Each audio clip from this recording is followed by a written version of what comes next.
नमस्कार किसान भाइयों, क्या हम बिना जांच के दवा खा सकते हैं? क्या हम बिना जांच के दवा भी कभी ले सकते हैं क्या? नहीं। तो हम बिना जांच के जो अभी किसान खेत में खाद डाल रहे हैं, क्यों फर्टिलाइज़र डाल रहे हैं, तो इसका ज़्यादा उपयोग होता नहीं है।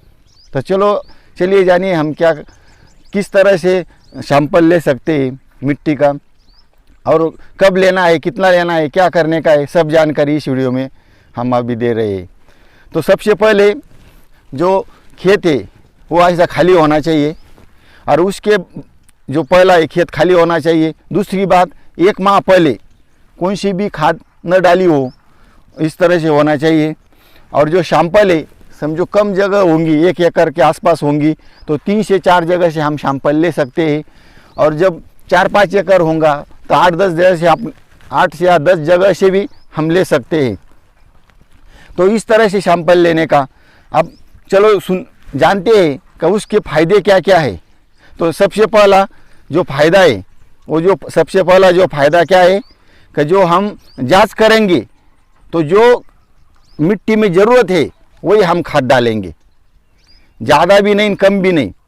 और यदि बिना जांच के हम खाद डालेंगे तो जो ज़मीन में खाद होंगी वो ज़्यादा हो जाएंगी, तो उसका भी दुष्परिणाम हो जाएगा। और जो कम होगी वो हम नहीं डालेंगे तो भी फसल अच्छी नहीं आएंगी। तो यदि जांच करके हम ये सब करेंगे भाई, तो क्या हो जाएगा कि जो चाहिए उतना ही मिलेगा, और हमारा खर्चा भी बहुत कम हो जाएगा, और ज़मीन का भी खेत का भी नुकसान नहीं होगा। इतने सारे फायदे, हमारी फसल का भी उत्पादन बढ़ जाएगा, खर्चा कम हो जाएगा, और जो चाहिए वही हम देंगे। तो अब सबसे पहले तो इसका जो है सैंपल किस तरह से लेने का है। तो सबसे पहले ऐसा ये जो पहला ऐसा ये निकाल लेने का, ये कचरा कुचरा कुछ होगा वो सब निकाल लेने का। और जो इसको है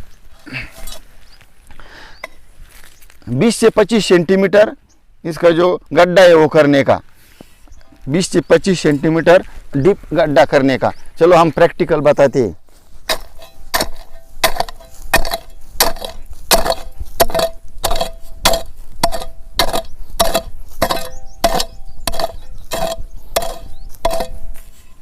अब ये जो हो गया तो इसको वी आकार में लेने का, ऐसा वी आकार में लेने का।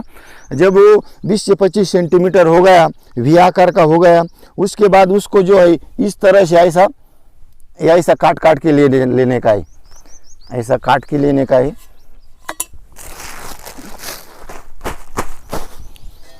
अभी इस तरह से इधर देखो, ऐसा इधर से ऐसा काट के लेने का, इधर से ऐसा काट के लेने का, ऐसा यानी जो मिट्टी है ऐसी ऊपर से नीचे तक ऐसे काट के लेने की मिट्टी।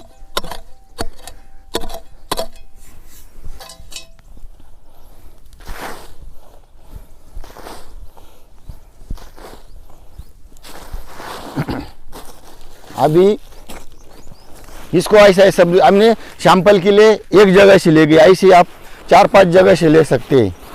और उसके जो ये कंकर है वो फेंक देने के।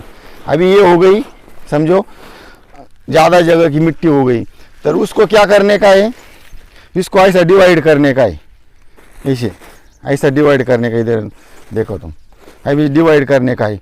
जो सामने वाले का है उसको फेंक देने का, इधर का फेंको, इधर का फेंको। ये सामने वाले का ऐसा इधर उसको फेंक देंगे, इधर का फेंक देंगे, और फिर ये एक जगह से कर लेंगे। फिर उसको ऐसा करने का, फिर उसको ऐसे डिवाइड करने का, फिर इधर से फेंक देने का, इधर से फेंक देने का। और जो ये कम से कम आधा किलो ये रहनी चाहिए। और उसके बाद उसको ऐसा पूरा साफ कर देने का, उसको जो है ऐसी एकदम भुरभुरी कर देने की उसको ये मिट्टी। और उसमें जो एक काड़ी कचरा कुछ ऐसा है उसका सब साफ करके इसको एक बैग में भर देने का है। इसको पॉलीथीन की थैली में इसको हम ऐसा भर देंगे।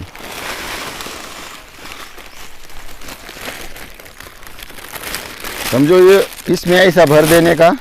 और उसके बाद अभी ये हो गया ये सब भरने का काम।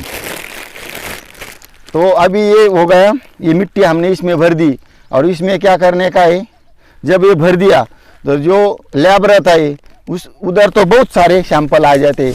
तो उसमें ऐसा एक चिट्ठी जो पर्चा है, अभी अभी ऐसा पर्चा लिखने का, उसमें क्या क्या लिखने का वो भी ध्यान से सुन लीजिए भाइयों। उसमें किसान का नाम लिखने का, पिता का नाम और पत्ता पूरा लिखने का, तहसील लिखने का, आधार नंबर लिखने का, फ़ोन नंबर, गट नंबर, और अगली जो फसल है, हम अगली फसल कौन सी लेने वाली है उसके बारे में भी उसमें लिखने का। और ये सब होने के बाद और ये जो पर्चा है इसको ऐसा अंदर डाल के फिर इसका ऐसा बंद करके, और बंद करने के बाद हम इसे अपना जो कृषि विज्ञान केंद्र रहता है उसमें भेज सकते हैं, या हर तहसील में उसका जो लैब रहता है, नहीं तो जो एग्रीकल्चर ऑफिसर रहते हैं उनके पास भी दिया तो वो भी सरकारी जो रहते हैं उसमें से, अब किधर से भी हम उसको जांच करा सकते हैं। अब प्राइवेट का भी बहुत सारे आ गए, उधर भी होता है। यानी इसका जो रहता है, जो मेन रहता है पीएच, उसके में इसमें क्या क्या हम जांच कर सकते हैं, उसका पीएच है, ईसी है, और जो मेन है एनपीके रहता है वो नत्र स्फुरद पालाश, और जो सेकेंडरी रहता है कैल्शियम, मैग्नीशियम, सल्फर, और जो माइक्रोन्यूट्रन रहते हैं 6-7, ये सब की जो मालूमात है यानी ये सब इसमें आ जाता है। अब आगे वो उसमें से जो एनपीके में कितना चाहिए वो सब उसमें लिख कर आएगा, और माइक्रो में कितना चाहिए उसमें सब आएगा कि आपने हमारा जो मिट्टी है उसमें कितना है और कितना होना चाहिए, और वो होने के लिए हमें क्या करना चाहिए वो सब लिख के आएंगे। उसमें डिटेल से हम नहीं बताएंगे, ये समय भी बहुत जाएगा, और उसमें से फिर नहीं तो अलग हम वीडियो बना सकते हैं, लेकिन जो जांच करके आएंगे उसमें सब लिखा होगा। वो किसान भाइयों आप पढ़ के उसमें क्या करना है, कितना होना चाहिए, सब लेंगे। इसके लिए हम डिटेल नहीं बताएंगे, लेकिन सैंपल किस तरह से लेना चाहिए और वो बहुत ही ज़रूरी है। और हमने जो अभी ये सैंपल लिया, इधर देखो ये जो पेड़ दिख रहा है आपको, नीम का पेड़ है, उसके नीचे से हमने मिट्टी नहीं ली, और इसको जो पानी भरा हो, इधर पानी भरा हो रहता है, इधर जो पानी भरा हुए उसमें से भी नहीं ली, और ये सामने आपने हमको मेड़ दिख रहा है, जो मेड़ है वो मेड़ के ऊपर की भी नहीं ली। यानी इस तरह से सब आप ये सब ख्याल करके लेने का उसका बहुत सारा फायदा है।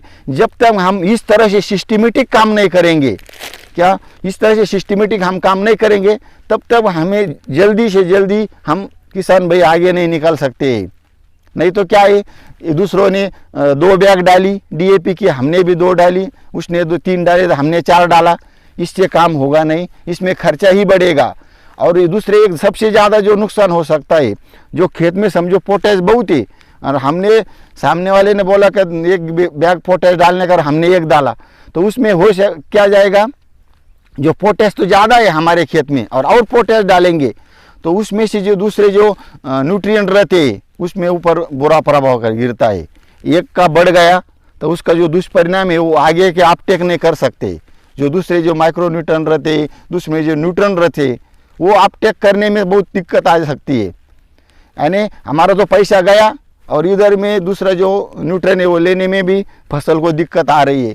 यानी 2 जगह से हमारा नुकसान हो सकता है। इसके लिए बहुत ही अच्छा है ये ऐसा मिट्टी की जांच कीजिए, और जो ज़मीन में लगता है वही दीजिए, कम खर्चे में होगा और फसल भी अच्छी आएंगी। और इस तरह से हम एक स्टेप करके हमें खेती में ज़्यादा से ज़्यादा आगे निकालना है, कम खर्चा करना है और उत्पादन बढ़ाना है। भाइयों, आपको ये वीडियो अच्छा लगा तो शेयर करो, कमेंट करो और सब्सक्राइब करो। धन्यवाद। जय जवान जय किसान।